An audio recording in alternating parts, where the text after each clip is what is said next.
بسم الله الرحمن الرحيم. سوف نتحدث عن تأسيس القسطنطينية ونقل العاصمة من الغرب إلى الشرق، وعن أسباب نشأة هذه المدينة من الناحية الدينية والسياسية والاقتصادية والعسكرية. وسوف نتحدث أيضا عن الأهمية الكبرى لهذه المدينة من الناحية السياسية والاقتصادية والحضارية.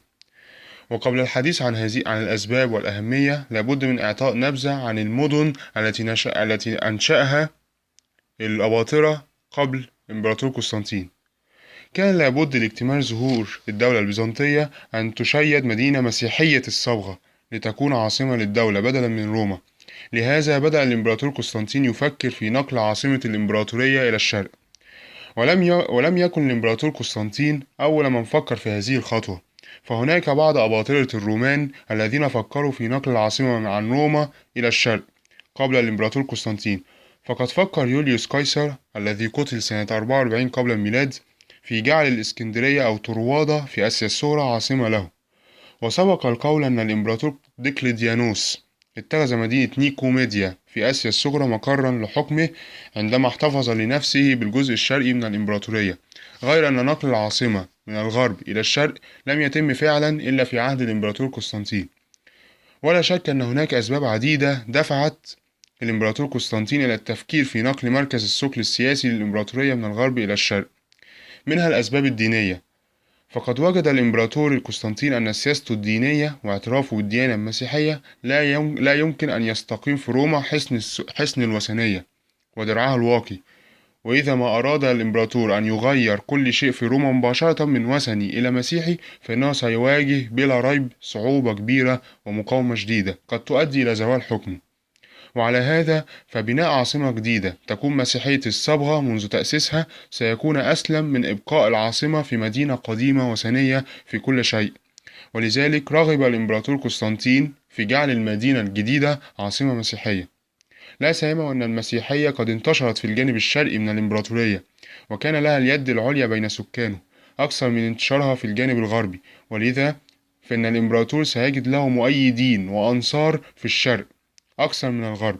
وهكذا كان مركز الثقل المسيحي في الشرق عامل جذب لعاصمة الإمبراطورية من الغرب إلى الشرق. الأسباب السياسية والعسكرية. هذا فضلا عن الأسباب السياسية والعسكرية، فالشرق لم يتعرض لخطر القبائل الجرمانية بمثل خطورة الغرب. كما أن الانتقال بالعاصمة إلى الشرق يساعد الإمبراطور على مواجهة الخطر الفارسي الساساني الذي كان يزداد يوما بعد يوم. وهكذا لم يكن بناء القسطنطينية بموقعها الاستراتيجي المعروف واتخاذها مركز للثقل السياسي والعسكري مجرد رغبة إمبراطورية فحسب، وإنما تم ذلك بناء على مقتضيات الظروف السياسية وظروف الدفاع عن الإمبراطورية. وفعلا صارت القسطنطينية حصنا حصينا حمى الغرب الأوروبي من خطر الفرس، ومن بعدهم العرب المسلمين على امتداد العصور الوسطى. ومن جهة أخرى كانت مقاطعة البلقان وخاصة تراكيا وإيليريا تقدم للجيش الروماني أقوى الرجال في القرنين الثالث والرابع. وقد لمس الإمبراطور قسطنطين هذا الأمر، فرأى أن إنشاء عاصمة جديدة قريبة من هذه المقاطعات يسهل عليه تجنيد الجيوش لحماية الحدود من الأعداء الطامعين. الأسباب الاقتصادية. فالشرق كان أغنى بموارده الاقتصادية وأكثر سكانا من الغرب. فقد تعرضت الإمبراطورية الرومانية لأزمة اقتصادية خطيرة في القرن الثالث الميلادي، حيث تدهورت الزراعة وتعطلت الصناعة والتجارة. وعانت المقاطعات الغربية من آثار هذه الأزمة الاقتصادية أكثر مما عانته المقاطعات الشرقية، بالإضافة إلى أن المقاطعات الغربية تعرضت لغارات البرابرة، مما زاد الأزمة توترا وخطرا. أما المقاطعات الشرقية فقد حافظت على نشاطها الزراعي والصناعي والتجاري الموروث عن العهود القديمة. وكانت المقاطعات الشرقية تؤدي إلى خزينة الإمبراطورية الرومانية مبالغ كبيرة من المال تفوق كثيرا ما كانت تؤديه المقاطعات الغربية. وعلى هذا كانت تمركز القوى الاقتصادية في الشرق من أهم العوامل التي جعلت أباطرة الرومان يفكرون في نقل مركز الثقل السياسي من الغرب إلى الشرق، حتى تم تنفيذ هذه الفكرة فعلا على يد الإمبراطور قسطنطين. كما لا يخلو الأمر من أسباب شخصية أيضا، حيث رأى الإمبراطور قسطنطين إن يشيد للإمبراطورية عاصمة جديدة تخلد اسمه على غرار ما فعل راميلوس منشئ روما، والإسكندر المقدوني منشئ الإسكندرية. وفي البداية فكر قسطنطين في أن يجعل من مدينة نيش مسقط رأسه، أو من طروادة عاصمة له، إلى أن اختياره وقع أخيرا على مدينة بيزنطة.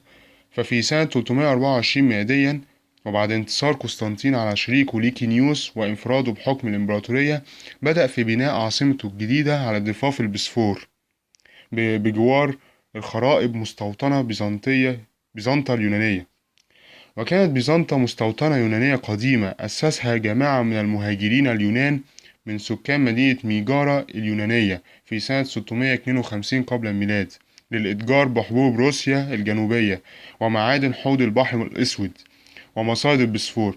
ونسبت بيزنطة إلى القائد البحري لهذه الجماعة، ويدعى بيزاس، الذي يرجع إليه الفضل في اختيار موضعها.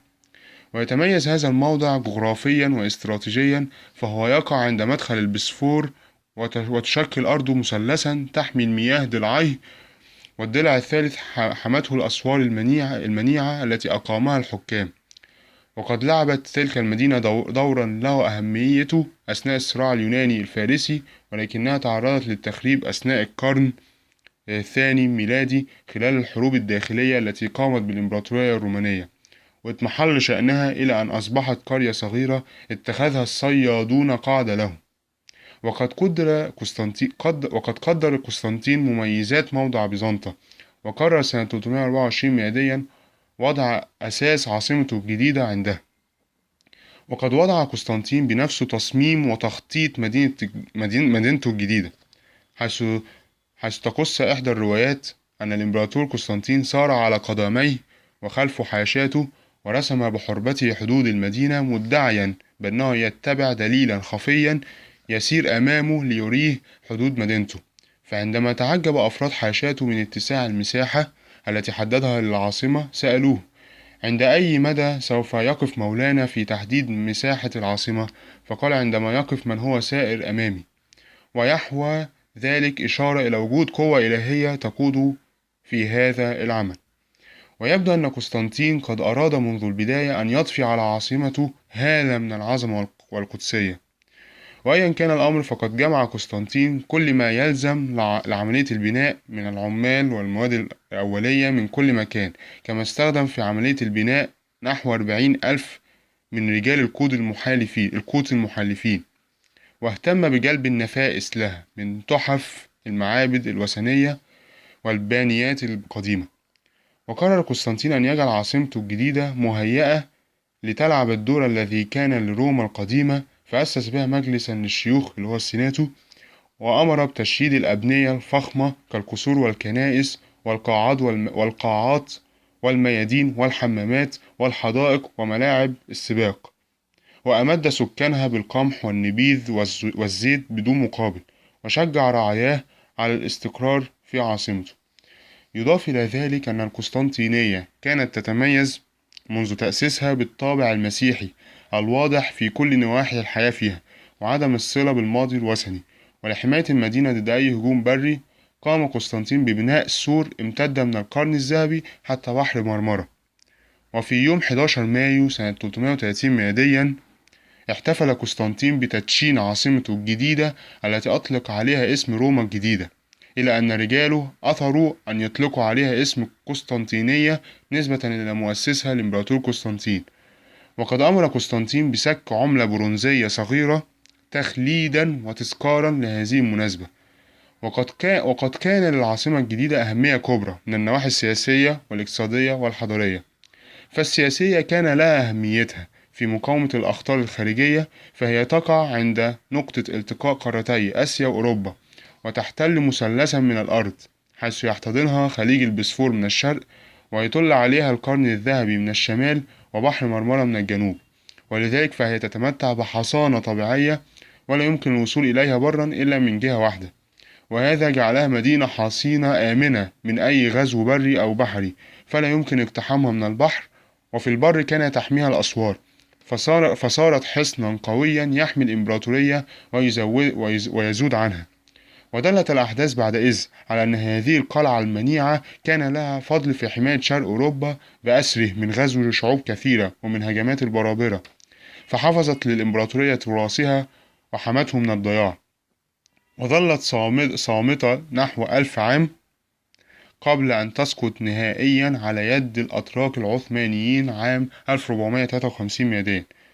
ومن الناحية الاقتصادية تحكمت العاصمة الجديدة في الطريق الموصل بين أوروبا وآسيا، وبين البحر الأسود والبحر الإيجي والبحر المتوسط. وسرعان ما أصبحت القسطنطينية أهم مركز للتجارة الدولية، فقد تمتعت المدينة الجديدة بأحسن ميناء طبيعي في عالم العصور الوسطى، فالقرن الذهبي يحميها من التيارات البحرية والرياح، وهو عميق في مياهه لدرجة أن يأوى إليه أعداد كثيرة من السفن. وأدى موقع القسطنطينية عند ملتقى الماء والطرق التجارية البرية التي تصل الشرق بالغرب والجنوب بالشمال، إلى أن أصبحت العاصمة مركزا وسوقا عالميا لتجارة الحرير الوارد من الصين وتوابل الشرق والقمح المصري والرقيق من الغرب والفراء من الشمال.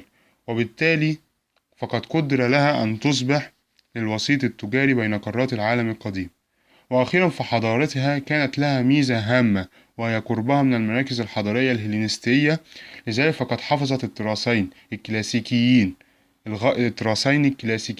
الغربي والشرقي، وظلت مركزا للإشعاع الفكري والثقافي إلى ما بعد سقوطها بأيدي العثمانيين سنة 1453 ميلاديا. وبذلك أصبحت مدينة القسطنطينية هي مركز الثقل داخل الإمبراطورية الرومانية، وبدأت الإدارة الرومانية تكتسب نتيجة لوجود العاصمة في الشرق وسط العالم الهليني وبالقرب من الأقاليم الشرقية صفات ومعالم أضافتها إلى ما عندها من عادات رومانية قديمة. وبدأت شيئا فشيئا تتميز هذه الإمبراطورية عن العالم الروماني اللاتيني في القسم الغربي. وإلى اللقاء في الموضوع القادم بإذن الله، وشكرا على حسن الاستماع.